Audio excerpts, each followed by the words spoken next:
first up? Are you? Are you what first up? He's first. Larry's first. I'm second.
Will you stand?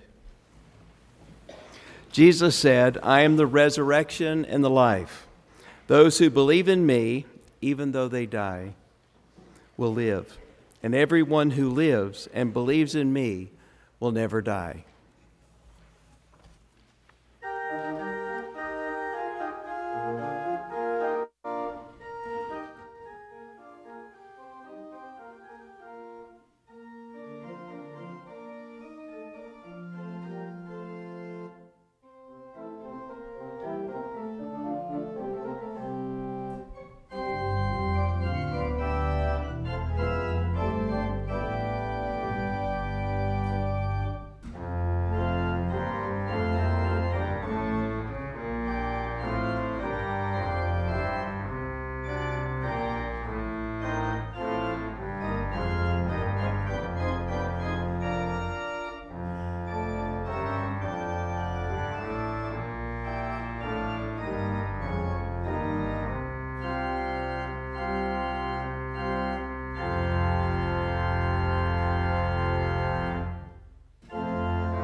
Obviously, we are grateful that you're here today to help us to celebrate Tate Bradley Majette's life.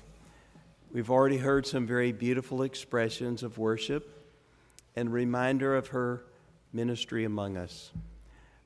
We're going to hear from many in the family and others, and so I invite you now to join with us in the worship of God and the celebration of Tate Bradley Majette's life.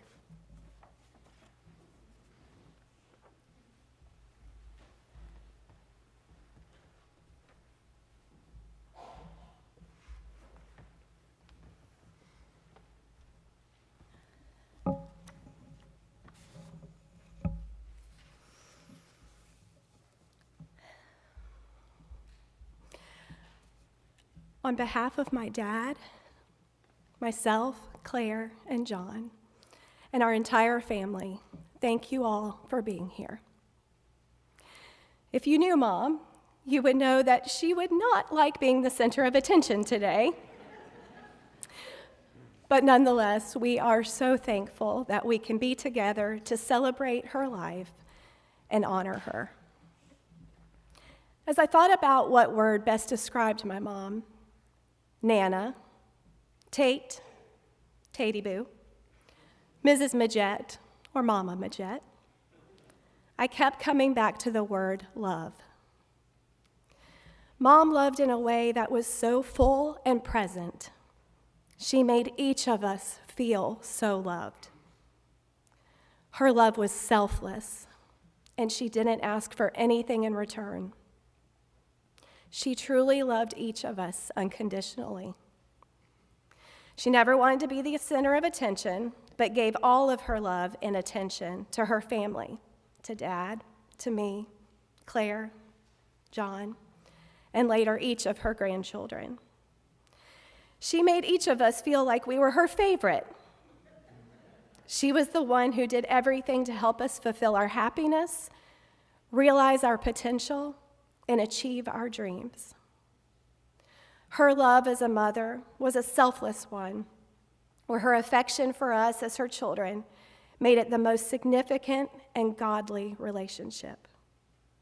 I'd like to quote Rudyard Kipling's words here. He said, "God could not be everywhere, and therefore he made mothers." As her children, Mom never compared us to one another. She loved each of us individually for who we were and who we would become, and she truly supported each of us in our endeavors. She was our first teacher, teaching us to walk, talk, eat, but also later how to believe and have faith in God. She really became our first friend, showing understanding, offering a shoulder to cry on, having the best arms to be hugged by, playing with us, and she just simply enjoyed us. I'd like to share a few ways that Mom showed her love for us. Mom's love was shared as she rolled mine and Claire's hair on Saturday night before church with these hard green Velcro rollers that she shoved into our head with bobby pins. Made us sleep on them all night long, but we did look good for church on Sunday. And while she didn't roll John's hair, she prepared John's waffles every morning, cooking, buttering them, and cutting them up, and then dousing them in syrup all the way through his senior year of high school. Mom's love was also shared through her lovey, a sweet rabbit named Tabby, that she loved and cared for her whole life. When both Claire and I went off to college, Mom wrapped Tabby up and left him on our bed in our dorm room. We got to snuggle with, cry with, and love on Tabby our first year, helping us make that transition from home to living on our own. But thankfully, Mom was wise enough not to embarrass John and leave Tabby a stuffed animal in his dorm room. As many of us know, Mom had a love of greeting cards. Mom's love was shared with many if not all of us, as we received these sweet and thoughtful cards with all the important words underlined, which really meant all the words were underlined in the card. And then some of us were extra loved because we received the, let's say, scandalous or risque cards that only Mom seemed to know where to buy. I recently read through a drawer full the other night of cards that she gave me, and one of which mentioned for me to enjoy a margarita on my birthday, and then she wrote in, have one or two for me. Mom's love was also shared at her favorite destination, the beach. She especially loved teaching all of us her family's long tradition of Livy, a card game, and then proceeded to beat each of us at the game. Nana loved spending her time with her grandchildren at the beach, donning her pink straw hat, reading books and cuddling on the couch, and then trading licks of chocolate ice cream cones. Oh, and don't forget wearing her dark glasses, not sunglasses, her dark glasses. Mom's love was also shared with so many others. I remember one late night, some of the youth from the Ox Hill Youth Group came over and TP'd toilet paper at our house. Mom was watching. She let them finish.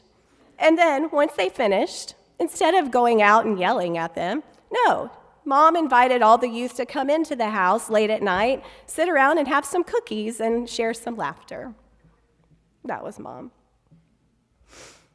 Mom's love was looking at a picture of my new friends from graduate school and pointing at one person and asking, who is this guy?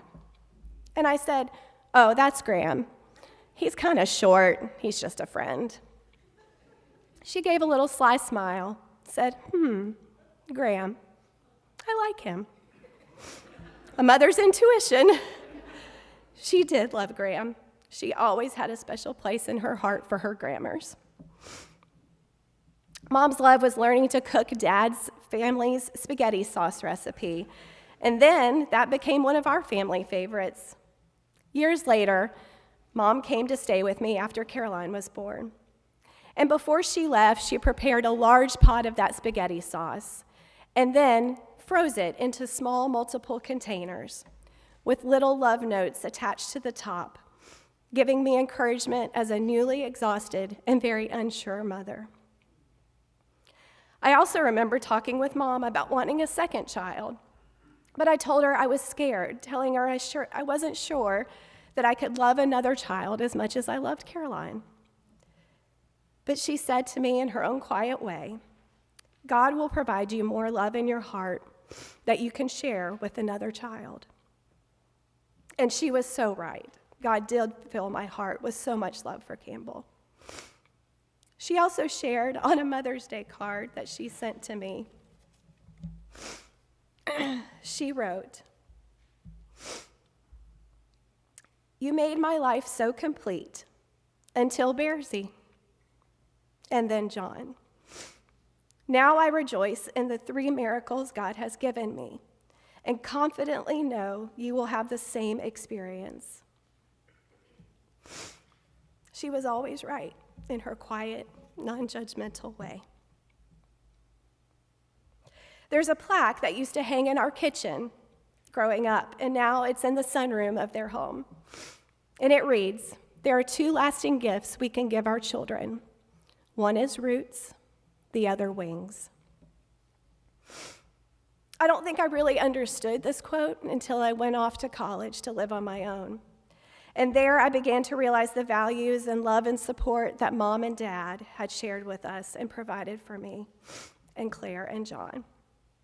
But I also realized how they had given me the gift to be able to discover who I was and soar on my own. Upon leaving for college, Mom shared a book with me that was very meaningful to her, Khalil Gibran's The Prophet. In my book, the inscription she wrote says, for Babs, enjoy, drink deeply of this. May it broaden your horizons and thoughts, and may it mean as much to you as it has to me. Much love, mom. I'd like to read a section of the prophet that speaks on love. Some of it, a lot of it is underlined by her. Love gives not but itself, and takes not but from itself. Love possesses not, nor would it be possessed, for love is sufficient unto love. When you love, you should not say, God is in my heart, but rather, I am in the heart of God. And think not you can direct the course of love, for love, if it finds you worthy, directs your course. Love has no desire but to fulfill itself. But if you love and must needs have desires, let these be your desires: to melt and be like a running brook that sings its melody to the night, to know the pain of too much tenderness, to be wounded by your own understanding of love, and to bleed willingly and joyfully, to wake at dawn with a winged heart and give thanks for another day of loving, to rest at the noon hour and meditate love's ecstasy, to return home at eventide with gratitude, and then to sleep with a prayer for the beloved in your heart and a song of praise upon your lips.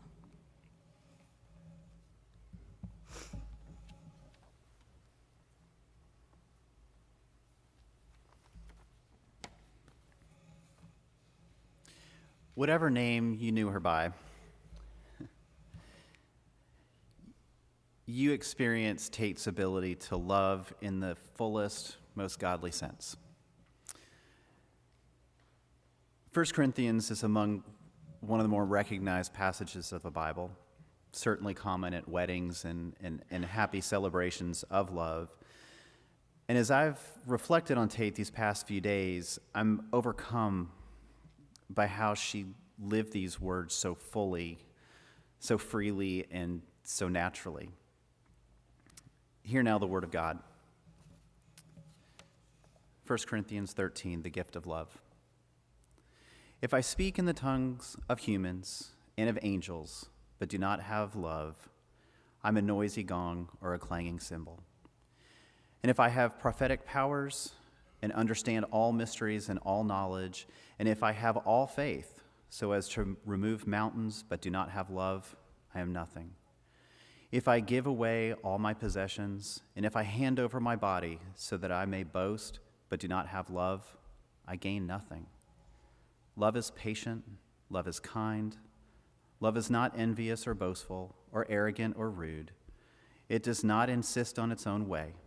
It is not irritable. It keeps no record of wrongs. It does not rejoice in wrongdoing, but rejoices in the truth. It bears all things, believes all things, hopes all things, endure all things. Love never ends. But as for prophecies, they will come to an end. And as for tongues, they will cease. As for knowledge, it will come to an end. For we know only in part, and we prophesy only in part. But when the complete comes, the partial will come to an end. When I was a child, I spoke like a child. I thought like a child. I reasoned like a child. When I became an adult, I put an end to childish ways. For now we see only a reflection as in a mirror, but then we will see face to face. Now I know only in part, then I will know fully, even as I have been fully known. And now faith, hope, and love remain, these three, and the greatest of these is love. As I was reminded in the receiving line, to know Tate was to love her, and to know her was to be loved by her. May we all be inspired to live out the lives and to love as fully as Tate did, to become the best versions of ourselves, and through her example and lasting memory, perhaps a little closer to God.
that God his Son not sparing sent him to die. I scarce can take it in, that on the cross my burden gladly bearing, he bled and died to take away my sin. Then sings my soul, my Savior God, to thee. How great thou art, how great thou art. Then sings my soul, my Savior God, to thee. How great thou art, how great thou art. When Christ shall come with shouts of acclamation and take me home, what joy shall fill my heart? Then I shall bow in humble adoration and there proclaim, my God, how great thou art. Then sings my soul, my Savior God, to thee. How great thou art, how great thou art. Then sings my soul, my Savior God, to thee. How great thou art, how great thou art.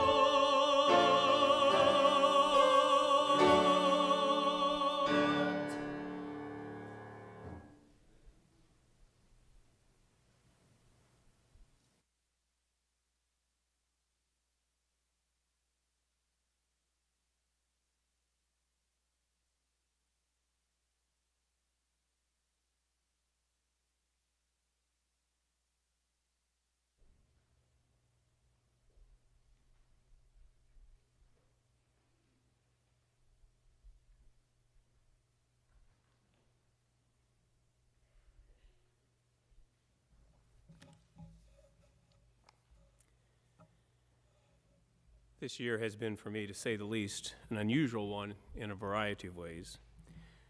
But perhaps what is most unique about it for me is that I now have the opportunity to speak at a service honoring two very special women in my life, just a few months apart, my mom and now Tate. As with my mom, it's hard to know what to say about my friend Tate, because there are so many things to say. As I've sat here and listened to the reflections that Bradley and Graham and others have said already, my mind just is racing back through all the years, all the times I spent with these crazy kids. I knew them as kids, and now they have children of their own who are grown or off to college. But what struck me as I was listening was, and thinking about my relationship with Dean and Tate, was that I'm listed in the program as a colleague, and I was, and I'm proud of that, and I will always be grateful for that. But because of who Tate was and who Dean is, I feel like more like family, really, than just a colleague. So what to say about my friend Tate? Well, Tate, it occurred to me as I was preparing this, was one of the first people I met from Ox Hill in person. In fact, I met her before I ever began serving at Ox Hill. I had, of course, talked on the phone with members of the search committee looking to fill this new position they had created of music and youth. But Tate was one of three members of that committee, Barbara Kelly and Forrest Wagner were the other two, who traveled down to Little Montezuma, Georgia, to attend worship service and meet me in May of 1989. Tate and I had an immediate connection, and even though I initially declined the offer to come to Ox Hill, and gosh, look what I would have missed. When the church reached out to me again in the fall, one of the reasons I decided to come this way was because I would get to work with Tate in the music ministry, and I could not have asked for a better person with which to serve. She was a tremendous, enthusiastic supporter who was unfailingly affirming. As the ministers here can tell you, it's wonderful to have people like that in your corner to help encourage you when the challenges arise. But that was her way. Tate always kept the focus on others. She was humble, self-effacing, patient, and kind. A true servant minister who kept the needs of the group and others as the primary focus in her ministry. And I want to emphasize the word ministry because she viewed her position as organist as a ministry. Not everyone who is a talented organist approaches their role as one in which they see themselves as ministering to others. We have been fortunate at Ox Hill to have had organists who see their role as a minister, and Tate certainly considered her playing a service to God and others. Many talented organists play well, but not all of them are motivated by the desire to serve others in Jesus' name. But Tate did. In Tate, we were fortunate to have someone serving as our organist who was not only an excellent musician, but someone who embodied the spirit of a servant. It's hard to believe that so many years have gone by so quickly since Dean and Tate first began their ministry together in 1973, 50 years ago this year. And they arrived at Ox Hill in 1984, almost 40 years ago. And if I remember correctly, Tate began playing the organ a year or so later, and she played for 25 more years. Looking back over a lifetime of ministry, it's amazing to think of all the different ways in which Tate served the Lord and touched so many lives, even if we only look at her time at Ox Hill. At Ox Hill, she was dedicated to her role as organist, and she played for heavens only knows how many Sunday morning and Sunday evening services. If you include Christmas Eve services, of which there were 2 each Christmas Eve, and the Maundy, Thursday services, etc., some quick math using some round numbers, even taking out the Sundays when she was on the injured reserve list because she broke her ankle or tore her rotator cuff, you would put the total somewhere around 2,000 services, and it's probably more than that. And that doesn't include all the time she spent practicing in preparation for those services. And speaking of practicing, we can't forget to mention those countless Wednesday night rehearsals with the sanctuary choir, and our bonus rehearsals on Saturday mornings as we prepared for the many Christmas cantatas, of which she was an integral part. And then there were all the special services, such as weddings and funerals. I'm sure she may have played for some of the weddings of some of the folks in this room. I know Tate was at the organ when Carrie and I got married, and she played for my father's memorial service. The list of ways in which she ministered to the Ox Hill Baptist Church family grows even longer when we think of all the children's choir rehearsals and the youth choir rehearsals she led or accompanied. When we decided to start a second adult handbell choir, Tate agreed to lead the group. So, at all of the handbell practices she led. And in addition to leading bells, Tate was one of the first members of our adult handbell choir when we first got our bells back in the early 90s, and she rang faithfully for many years. She even got in on helping me when I was helping kids audition for choirs at Chantilly High School and other places. She would come and accompany them when we made the tapes they had to submit as an audition for the different choirs. So many tapes, so many tapes. Especially for Touch of Class. Yes, glory, hallelujah. She earned many stars in her crown as she would help and encourage the kids from both Ox Hill and the community as we would work to make those recordings the very best they could be. And then Glenn Cockrell would listen to them for about 30 seconds, right? Yeah.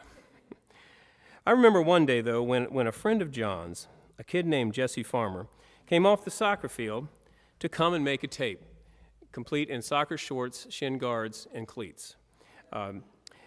You may know him today as Lacey Daly's husband. So that just goes to show you never know where things will lead, do you? And what about the times when she wasn't playing the organ or piano, but she was still there helping to lead in other aspects of church life? I know over the years Tate faithfully served in Vacation Bible School, and I know she heard me sing deep and wide and Wadley Acha more than she would care to remember. And just to show you that Tate was always up for an adventure, there were the trips to music camp and even to centrifuge trips thrown in for good measure. I will always be grateful that she was on the centrifuge trip when one late night we couldn't find Claire Majette, who had skipped curfew to do some outreach with a boy from Gaithersburg, Maryland.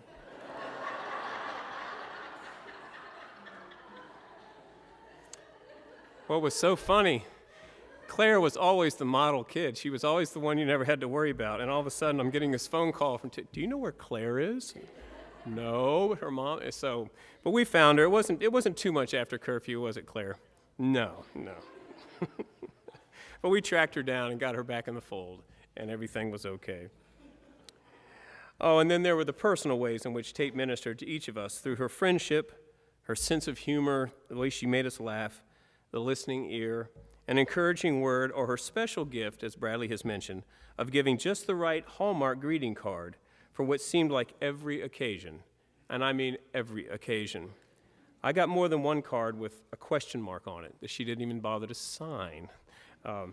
And other times when Dean would just kind of put his head down and do this because he knew what was coming. And like Bradley said, she would never tell us what store she went to find these cards. And many of us have speculated that she had a special supplier of cards that she met in a back alley somewhere. So she go, hey, lady, come here and get the good stuff. She was truly a minister in all circumstances. Whatever needed to be done, whenever it needed to be done. Her life was woven into the fabric of Ox Hill Baptist Church and each of the churches she served. In the same way, her life is intertwined in our lives, and we have been blessed because we knew her. In this service today, we are honoring one of God's faithful servants. In Tate, we saw an example of one who gave of herself in humble service in order to further the kingdom of God and spread the good news of the gospel. In some ways, as Bradley had mentioned, ironically, I had the same thought, Bradley, Tate would be quite embarrassed by all this commotion and all this talk of what she did and what a grand example she was. Because she didn't strive she didn't strive for the praise of others. Yes, she wanted to do well, and as a musician, you all know what we're talking about. But when she worked hard and she fretted over the quality of her playing, she did that because she wanted to offer her best to the Lord. Her focus was on working hard and preparing thoroughly in order that she might be a conduit through which God could use her gifts to touch others. Tate has indeed placed quite a challenge before us through a life of faithful living. I hope we will all remember the work of the church goes from generation to generation. Christianity is only one generation away from disappearing. And we need more people like Tate to step forward and answer the call to humble, self-sacrificing service. Only so many people have been gifted to play the organ and the piano the way Tate did, and we were blessed to have her share her gifts here with us for so many years. But just as surely as God gave Tate a gift, he has given each of us skills and talents, and he is calling us to put them to use. I hope that we will all be moved by this celebration of her life to a renewed enthusiasm to be about the Lord's work in whatever way he may be calling us individually. And to conclude my time, I would like to sing one of Tate's favorite hymns, Day by Day. It was never a surprise to me that Day by Day was one of Tate's favorites. The words of the hymn beautifully capture the relationship I think Tate had with her Lord. She trusted in the truth that God is with us each day, caring for us in a loving way through all of the difficulties and pitfalls that we will encounter in life. Day by day and with each passing moment, the opening line says, strength I find to meet my trials here. Trusting in his wise bestowment, I've no cause for worry or for fear. Tate knew as well as anyone that we were never promised that the life on this earth would be perfect. But she always knew just as surely that God never leaves us. I can imagine that Tate would reflect on these words. I imagine that Tate reflected on these words when difficulties arose. And it wouldn't surprise me if Dean didn't sing these words to himself for reassurance as he cared for Tate over these last few years. And now, for each of us gathered here, grieving the loss of one so dear and who was so dear to us, Perhaps Tate would want us to find comfort in the closing words of this final stanza of this hymn. Help me, Lord, when toil and trouble meeting, ere to take as from a father's hand. One by one, the days, the moments fleeting, till I reach the promised land.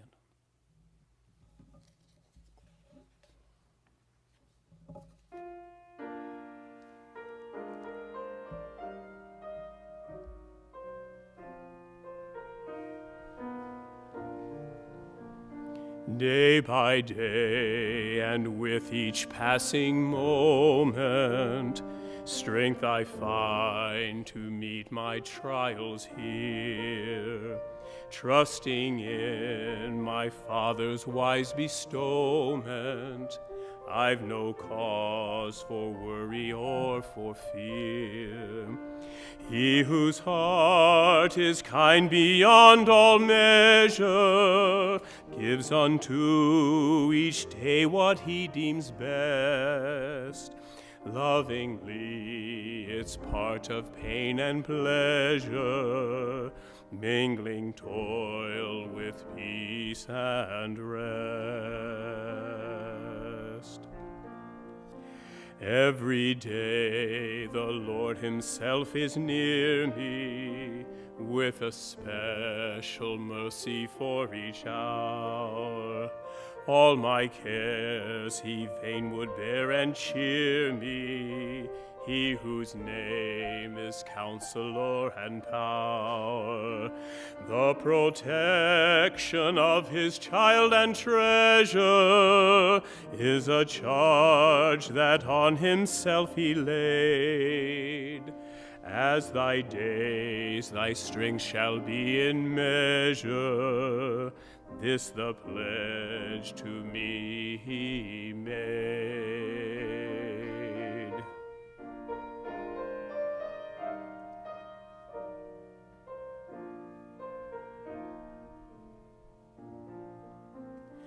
Help me then in every tribulation, so to trust thy promises, O Lord, that I lose not faith's sweet consolation, offered me within thy holy word.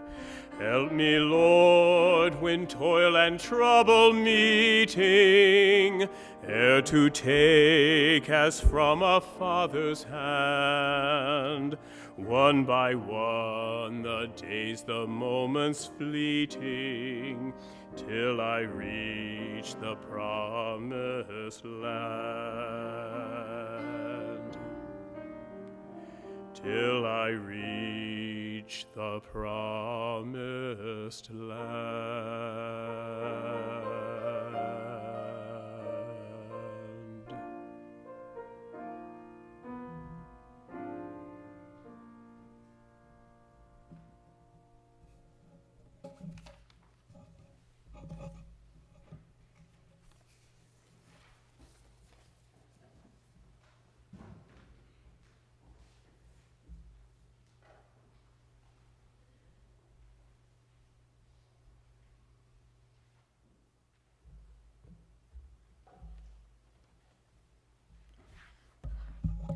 I'm already going to go and ad lib.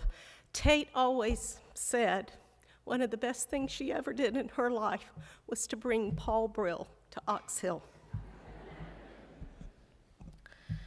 I am Helen Tate Bradley Majette's oh so proud younger sister by 8.5 years. I was always corrected if, God forbid, I ever said she was 9 years older. She was also my best friend. We trusted each other implicitly and knew each other through and through. Desires, inside jokes, hurts, joys, annoyances, eye rolls, and all else in between. In essence, our hearts knew they were safe in each other's care. One of her most repeated claims to fame in family lore happened when she was only a tiny little toddler in a car full of family, back when there were no seatbelts and car seats and everyone piled in and drove everywhere. As they drove by and waved to Dick Harvey, the major fix-it man in Deer Union, South Carolina, Tate, while patting our favorite Aunt Cat's shoulder, and in an oh so loud and exuberant voice exclaimed, "No, this is Dick! Dick, my Dick!" Of course, double entendres being what they are among adults, there was riotous guffawing, and so Tate just kept patting and louder screeching, "No, my Dick! This is Dick! Dick!" And bless our aunt, she put up with that nickname from then on. I could tell so many stories about all of us calling that name in public settings, but use your imaginations. When itty bitty, I couldn't pronounce my, what I considered a very long name. Instead of Caroline Bradley, it came out Tanan Baba. Tate immediately shortened that to Tani, which stuck for forever. And at some indiscriminate point a bit after, she became my Tatey Boo. And of course, once she married Dean, he obviously had to be Deanie Pooh. Welcome to our family. She was my protector for so many years, as she was for others that she loved. We shared everything, even the stuff we had been sworn by others to secrecy. One night, my daughter Jana caught me whispering on the phone, telling what I had just promised her I would never tell a soul. Jana immediately called me on my obvious betrayal, to which I very honestly blurted out, "But this is Tatey Boo, and that doesn't count." It made perfect sense to me and to Tate, who was on the other end of the phone uncontrollably giggling. So yes, my dear family, we shared pretty much everything. And true to our word, that's where it all has stayed. When Tate was a wee babe, she was gifted a stuffed animal. There's going to be a recurring theme about some things. Tabby, who was well ensconced in her life long before I ever showed up. Tabby was her solace, her comfort, her security. In fact, no one even ever touched Tabby except her. But right before she left to go to Winthrop College, she brought me into her room and with tears streaming told me that she was now an adult going to college and Tabby couldn't go. And I was the only one she would ever give Tabby to. I distinctly remember asking, "Are you sure? I don't think I should have Tabby." But with even more tears, she insisted. I was terrified and checked on Tabby morning and night and tried to love him as much as I possibly could. Winthrop had this dumb rule where freshmen couldn't go home for the first 3 weeks. Mama went to get Tate, and even before the car had stopped fully, she came flying in the front door, screeching, "Where is Tabby? I need Tabby." I was so relieved and could not hand him back to her fast enough. So from then on, Tabby was right there with her, giving her his love and support, and I'm pretty sure he sneakily went on the honeymoon.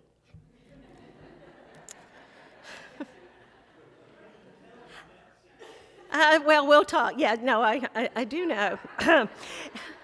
Every summer, we headed off to the beach for our 1-week vacation with Daddy's sister, Aunt Cootie, and our first cousins, Al and Lil. Before we had a car with air conditioning, there was this one trip, hotter than blue blazes, that whenever we drove through a town anywhere between Union, South Carolina, and Pawleys Island, Tate was adamant that we raise all of the car windows so everyone who we didn't know from Adam's house cat would think we did have AC. Daddy more than once noted that we were damn fools as we sweltered to death, but we still did it, and Tate was so thrilled. Card playing, as already has been mentioned on the Bradley side of the family, is sacrosanct, and playing for blood reigns supreme. By being the oldest among we four cousins, Tate was the first to be allowed to play the still most favored game among us, commonly known as Livy. We all are zealots, and Tate owned this moniker as well as anyone. Even when teaching her own children to play, there was never the allowance for letting them win. Nope, she was hardcore out to win no matter who was playing. She was always reading. Her favorite book was Little Women. She was beyond studious, and teachers adored her. I honestly despised having any teacher who had taught my darling sister years earlier. Case in point, her most beloved teacher, Neely Beatty, who taught high school English, actually said to me, and this is a direct quote, "You aren't nearly as nice as your sister." In a small concession after a bit longer in her class, dear Miss Beatty did allow, "You can sing, act, and perform, but I never was as nice."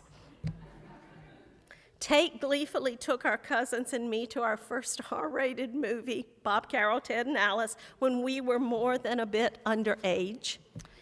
PB&J and chocolate were food groups. She adored her brown transistor radio and was totally gaga over Robert Goulet, Johnny Mathis, Paul Newman, and the Duke Blue Devils, a rabid obsession that only deepened throughout the years.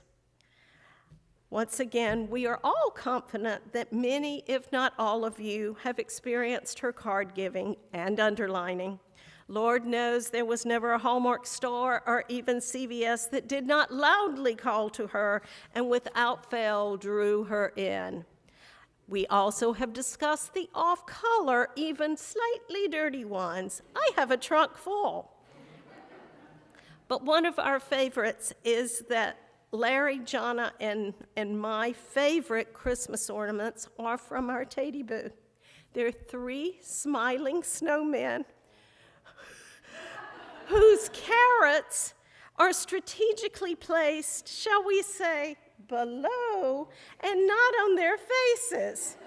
They look very happy. Throughout our lives, we were known as the Bradley Girls, a title we wore with immense pride and shared love. She gifted me a book more than a few years ago that has drawn me back time and again. There is a particular entry whose page was originally turned down, starred, and underlined, that now is also quite dog-eared. It in part reads, "To my younger sister, I was 8 years old when we first met. Staring into those dark eyes, I realized I had a sister. At first, I didn't like you very much, and at times I wished you would leave so things could return to normal. But you remained here. Time passed quickly. Playing together, we became best friends. But then I reached my teenage years with my adult things, and I pulled away from you. But you waited for me. Through the years, we've grown together with a love that has shared good times and bad. There aren't many who have gone through all that we have together and emerged with a bond as strong as ours. And although we inhabit 2 different separate bodies, within us beats one heart. I may be leaving this place soon, and although I may be far away, remember that you are my best friend and will always be my sister. Lucky, grateful me. I love you, Tate."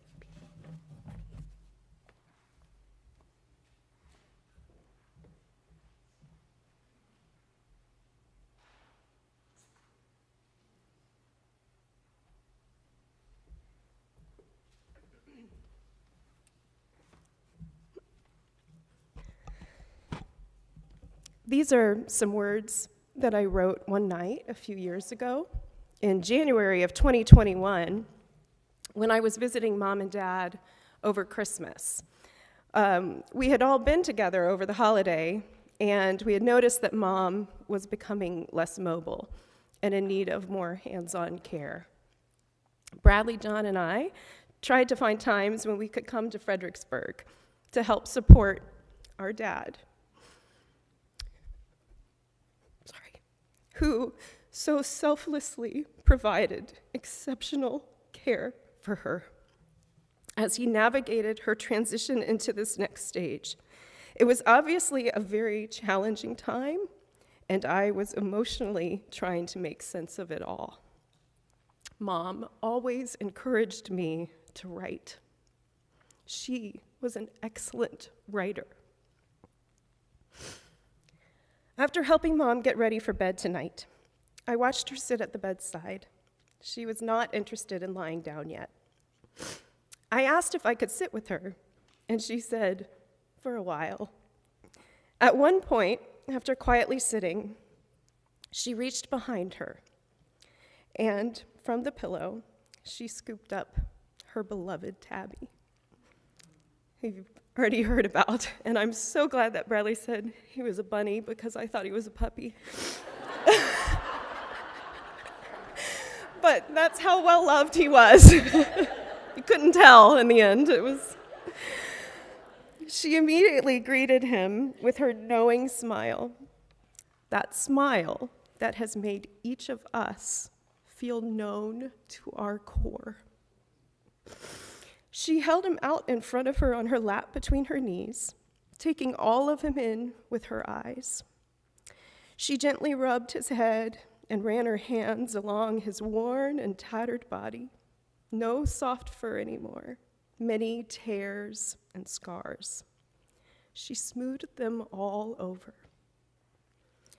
She lovingly cradled his delicate head, which was very prone to flopping, and wrapped each of his long ears around the front of his neck, crossing them over his chest, as if to safely swaddle him and give him warmth. As her hands busied themselves stroking, swaddling, gently rubbing, her eyes remained fixed on him with an expression of infinite devotion and love. Every now and then, she would gently lift his head to kiss him 1 or 2 times before cradling or embracing him again. Watching all of this unfold, my own eyes started to see Tabby as a living being. He tilted his head to look up at her and take all of her in. He closed his eyes as she hugged him into her and held him close. It reminded me of the way in which raggedy stuffed animals and puppets would seem to come alive in Mr. Rogers' neighborhood of make-believe, sharing thoughts and feelings that were sometimes too hard to understand or to express in real life. Mom was always a fan of Mr. Rogers. I was witnessing my mom as a puppeteer, entering her own world of make-believe, where she could do what she has done her whole life: love, nurture, and soothe. She held him as she has held each of us, me, my sister, and my brother, each of her grandchildren. And she absorbed all of his scars and his bruises, as she has done with so many of us, filling her eyes and her heart with concern and care, praying incessantly for the pain and the hurt to fade away. She rocked him and patted him, making him feel safe and protected in her care. And she looked at him with those knowing eyes. No words spoken, no sounds uttered to break the reverent silence. I felt God in that moment. This is the love that transcends all. I've always known it and felt it from her. But watching it in this way was even more of an assurance. Her mind was so mixed up that night, and she was living on many different planes of time. But piercing through all of that chaos was and is a love, steadfast and true, and perhaps with even a wink of her eye, that makes us feel safe, understood, and treasured. Mom was fully present with Tabby in the moment that night. And presence is one of the greatest gifts that Mom gave to all of us. When you were with her, she was fully there, and you felt fully loved. Even when you weren't with her, somehow she continued to care so many of you and so many people in her thoughts and in her heart. Growing up, her presence during our bedtime routine was a highlight and something that I think helped shape who we would all become. It was a sacred space. She was never hurried or rushed, always patient. I think she enjoyed this time just as much as we did. Mom loved words and stories. She would read book after book to us, dramatic, passionate readings. We would laugh at the humorous ones and sigh over the sweet ones. And then she would sing. So many songs. Even the hauntingly sad and more obscure verse, along with the chorus of You Are My Sunshine, which taught us about grief at a very young age, right before going to sleep. I continued to sing it and deal with that, and we figured out last night that we all had our own ways of coping with it. John, side note, didn't know this, but asked her to not sing the verse anymore because it was just too sad. She also had her own Tate-altered lyrics to Hush Little Baby to avoid the very tricky BB gun stanza, which she did not particularly care for. One song that was in the mid to late 1980s catalog of Mom's repertoire was Today, While the Blossoms Still Cling to the Vine, which now in my later years and after some online research, I know was made famous by the New Christie Minstrel Singers, as well as by John Denver. But I only remember it from her singing it to me at bedtime, and I've always loved it, even though I think I unknowingly made up my own lyrics here and there. A few years ago, as my sister Bradley and I rattled off the songs that Mom sang to us and that we sing to our own children, Bradley looked at me as if I lived on another planet when I mentioned this one. She did not remember it, but John remembers it. So this must have been one that Mom resurrected from her memories for just her youngest two, as certain songs were rotated off her set list.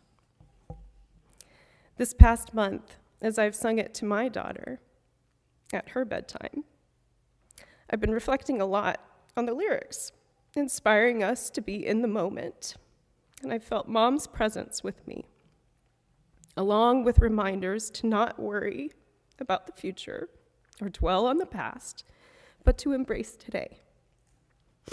Mom always embraced whatever or whoever was in front of her. There was no ticking clock rushing her along. In fact, watches even stopped on her. And even in her dementia, Mom taught us to appreciate the present.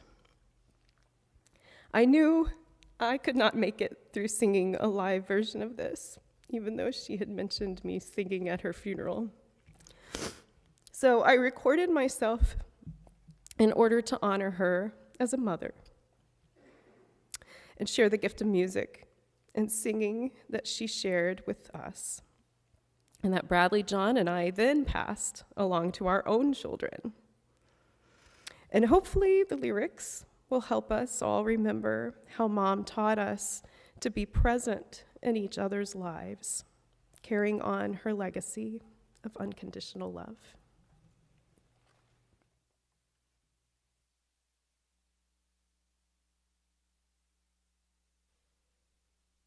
Today, while the blossoms still cling to the vine, I'll taste your strawberries, I'll drink your sweet wine.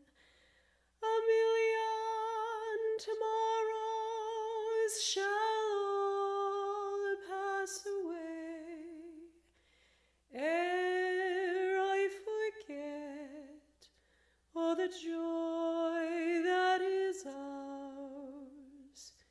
today.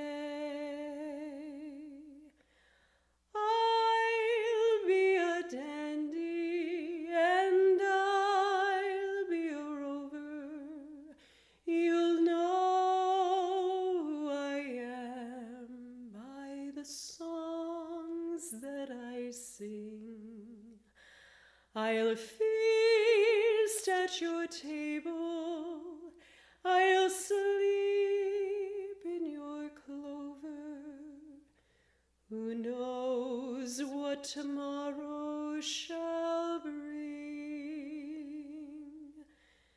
Today, while the blossoms still cling to the vine, I'll taste your strawberries, I'll drink your sweet wine. A million tomorrows shall all pass away ere I forget all the joy that is ours today. I can't be contented with yesterday's glory. I can't live on promises, winter or spring. Today's my moment, and now is my story. I'll laugh and I'll cry and I'll sing. Today, while the blossoms still cling to the vine, I'll taste your strawberries, I'll drink your sweet wine. A million tomorrows shall all pass away ere I forget all the joy that is ours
take my sunshine away. The other night, dear, as I lay sleeping, I dreamed I held you in my arms. But when I woke, dear, I was mistaken. So I hung my head and cried. You are my sunshine, my only sunshine. You make me happy when skies are gray. You'll never know, dear, how much I love you. Please don't take my sunshine away.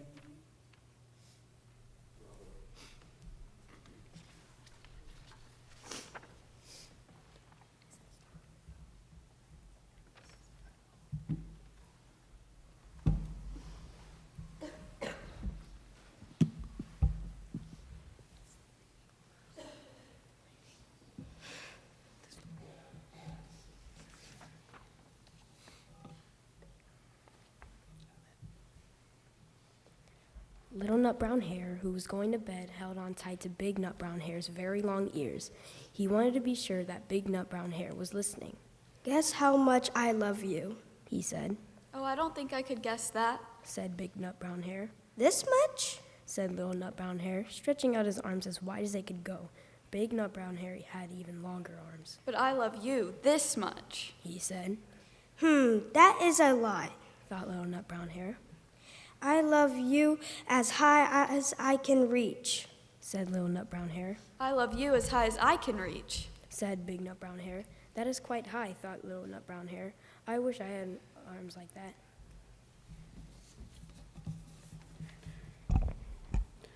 The little nut brown hare had a good idea. He tumbled upside down and reached up the tree trunk with his feet. I love you all the way up to my toes. And I love you all the way up to your toes. Said Big Nut Brown Hare, swinging him up over his head. But I love you as high as I can hop. Smiled Big Nut Brown Hare as he hopped so high that his ears touched the branches above. That's good hopping, thought Little Nut Brown Hare. I wish I could hop like that.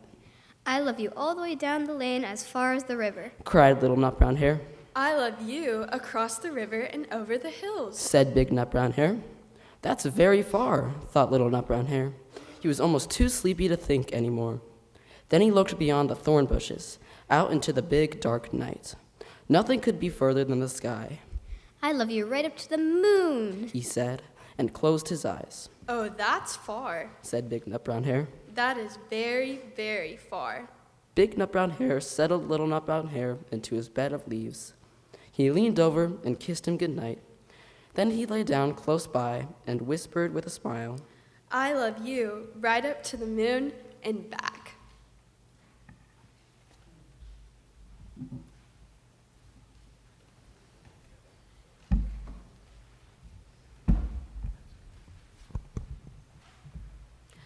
All 6 of us grandchildren were blessed with the best Nana there is, truly the best grandmother in the world, the most selfless and loving woman.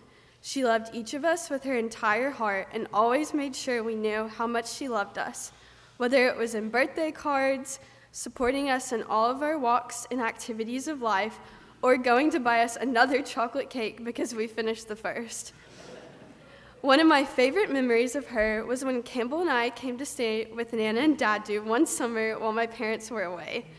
We were both fairly young and very sad to be without our parents for a whole week, but Nana filled the role of mom and Nana for the entire week and read us numerous bedtime stories and sang us many songs before bed, and we got many sweets.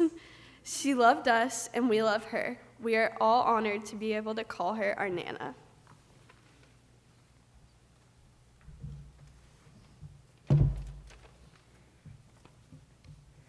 When I was 6 months old, we moved from Richmond, Chantilly, and lived a few minutes from Nana and Dedu.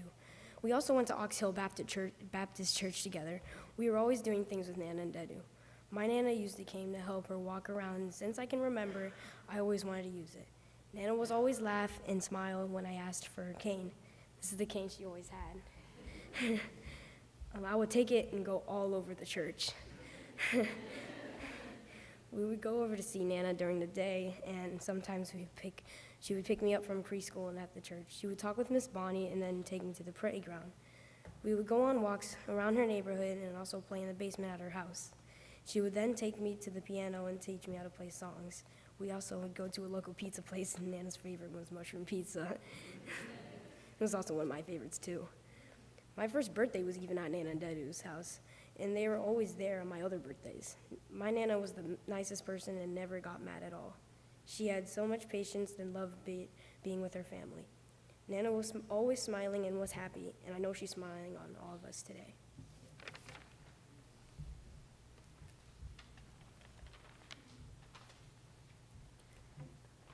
A virtuous and capable woman who can find. She is more than precious jewels. Her husband trusts in her, and she will improve his life. She does him good and not harm all the days of her life. She provides well for her family. She nurtures them with her love. She fortifies herself with strength and accepts responsibility willingly. She opens her hands to the poor and reaches out her hands to the needy. And she cares for those who are troubled and listens patiently to those who need a friend. Strength and dignity are her clothing, and she faces the future with confidence. She opens her mouth with wisdom, and the teaching of kindness is on her tongue. Her children look up to her with joy and respect.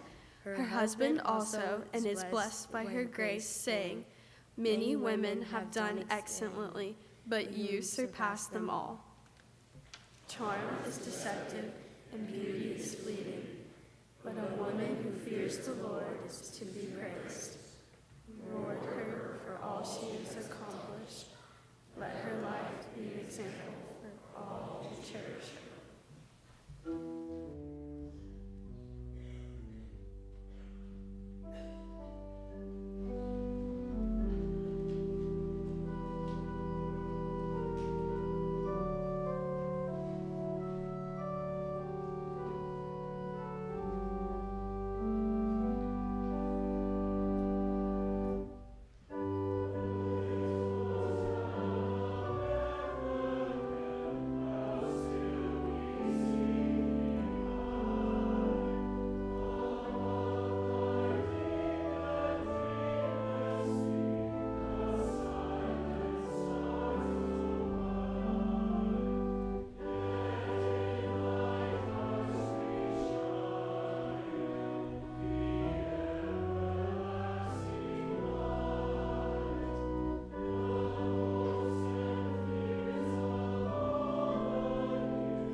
I'm not going to share everything I had on my heart because it's already been shared.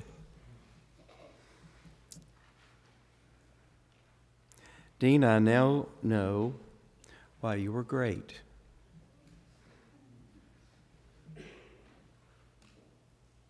Because of Tate. 100%.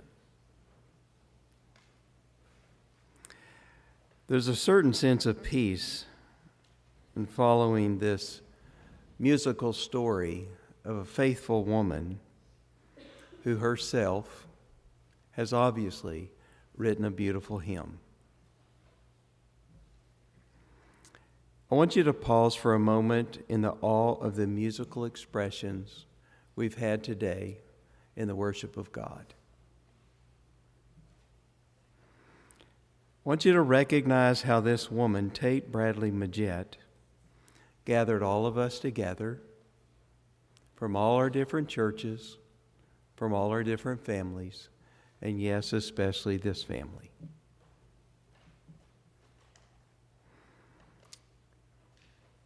She has taught us to sing with all our heart to the glory of God.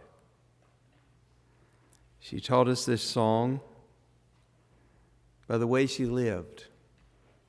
Glory to the newborn King. Christ is born in Bethlehem.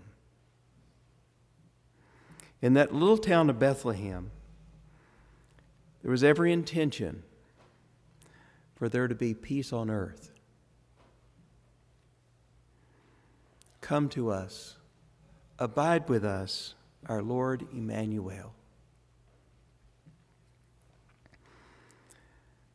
Dean, I'm going to admit right off, I don't know what heaven's like any more than any of the rest of us do. But I have an idea that in heaven, God watches over me. And I also have heard evidence this morning that Tate is with him, or with God. So if God watches over me, what can Tate actually see? Well, my idea is that God does not let us see human struggle on that side of life. But it doesn't make any sense to me when something like this, when something good and awesome and beautiful happens, like happened here today, like the marriages that will happen in these grandchildren's life, like graduations and recitals and baptisms, and when things just like this happen, that God has enough love and sense to say, hey, Tate, come over here. And God pulls back the curtain and says, will you watch this? I mean, why wouldn't God allow her to be a part of those beautiful parts of expressions of God's love for the rest of your life? And to rejoice together again. I don't know about you, but in the years that I've known Tate, her life has been in harmony with God, in harmony with God's call on her life. She was always on key. She was always knew the melody. Her pitch was perfect. Her rhythm was outstanding. And whether the note was sharp or the note was flat, she always knew the tune and was always in tune with God and always willing to work with us in helping to tune our lives to the newborn King. We might have sung off pitch, and at times in our lives we may have not kept the tempo, but she always invited us to be a part of the ensemble, to somehow help us to be able to find harmony in the midst of this world that God created and asked us to tend. She invited us to be in a place where God was present. I would say one of the most fascinating things to me about Tate was that she had the ability to be able to create a space between herself and another where God could be present. And that, my friends, is what the scriptures talk or call hospitality. Being able to create a space where God could be present. In fact, she could even create a space where God could be present with you sitting in the pew and her sitting on the organ bench. I know you've heard it said, you don't know my story unless you've walked a mile in my shoes. Well, Tate was a woman who sat on an organ bench for years and years and years without walking a mile, and yet she wore out her shoes. With her feet and fingers, she showed you how to walk. There was a time when her organ shoes went missing, and everybody looked diligently on Sunday, I think it was, and they looked everywhere they could ever imagine. But one man in the church says, I think I know where they are. Soon he came back with the shoes in hand. Someone had put those dirty old worn out shoes in the dumpster. They had been put in the dumpster thought to have been worn out, but worn out from making music. That's what it's like to be a committed, faithful, patient, loving, kind, joyful servant of God. And I suspect, especially having been here today, Tate Majette was as good as any pastor who ever served in any other church. I can surely see in her sweet, kind face and her presence with others that she was not just a minister, but my friend, she was one of your pastors. A pastor in the local church, and thanks be to God for that. And not all pastors are great parents or great members of the family because they give so much time and energy to other people and things at the church. And the family sometimes, well, it just gets left behind. But not Pastor Tate. She could keep the tempo. She could make perfect harmony. And with the will and ways of God in her life and in her song, she followed the will and way of God. She was one of God's creation. And she was planted in the Majette family. I want to thank you, children. I wish I'd known you better before, but I surely need to be in your life now. And you too, Dean. I want to thank you for your work and your attentiveness that you gave to the worship of God today to put this service together. And I thank you for the time that you've allowed us to be able to celebrate this story created by Tate Bradley Majette. And I want to thank you on behalf of everybody here for the loving, kind, patient, and sacrificial way you cared for this beautiful woman. I know you don't want it, but it is a part of her story, and it needs to be said. I have a lot of sayings, but I'm going to hold those at the reception if you want to pick my brain. Tate still brings the music, plays the hymns, and invites us to peace like a river that attendeth our soul when sorrow like sea billows roll. Whatever our lot, we have been taught to say, it is well with my soul. The people at the church know this story about me, about my mother and father sitting with me in the family room growing up when I was a young child. I would lay on the floor and my mom and dad would sit behind me watching TV, and they would often say, my mother would say to me, Larry, do you need to go to bed? And I would say, no, I'm just resting my eyes. And so she let me stay. But a miracle happened every next morning. I woke up in my pajamas, in my bed, right where I was supposed to be. And that's what happened to Tate Bradley Majette. When you fall asleep in Jesus, you wake up right where you're supposed to be. Remember, the Lord hates the day when face shall be sight, and the clouds will be rolled back as a scroll, and the trumpet shall sound, and the Lord shall descend. Even so, it is well with my soul.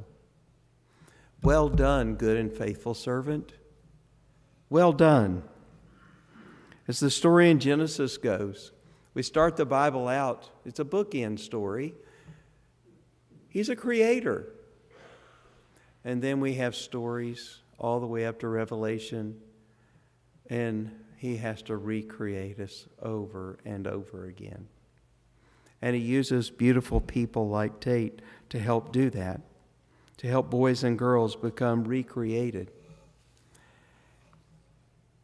It takes some certain kind of music to put that tune back in the soul of one who is broken.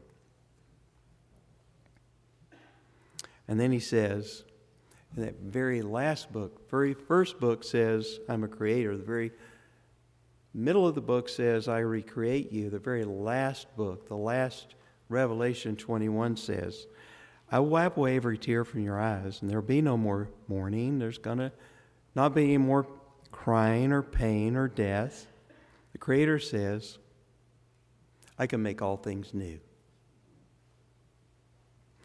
And the Creator God in the end says, behold, I make all things new. Tate, will you sing it for us? To God be the glory. Great things he has done. I have made you new. It is well with your soul. And Tate says, continue to sing the hymns, and it will be well with you. Will you stand and sing?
After the benediction, I'd like for you to remain seated for the postlude, after which the family will make their way down to Farrell Hall, or the Fellowship Hall. It's on level 1 when you get on the elevator. If you go out the back doors, down the steps, walk straight back up, you'll make a right-hand turn and you'll find an elevator. People will be there to direct you. Level 1. When you come back out, you're going to level 5. Okay? 1 down, 5 up. All right? There's food there for you to fellowship, continue to talk with them, love on this family, love on this story before you leave today. Will you do that? We take time to spend time with them. Join with me now in the benediction.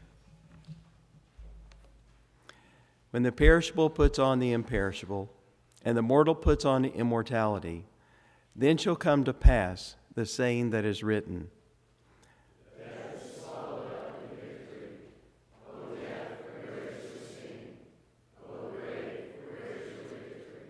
the sting of death is sin, and the power of sin is the law. But thanks be to God, who gives us the victory through our Lord Jesus Christ.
And just in case you want to know, that was Tate, because there was a pipe that was stuck on the organ, and she wasn't quite ready for us to be finished. I'm going to take the family out first, and then if you would join us afterwards.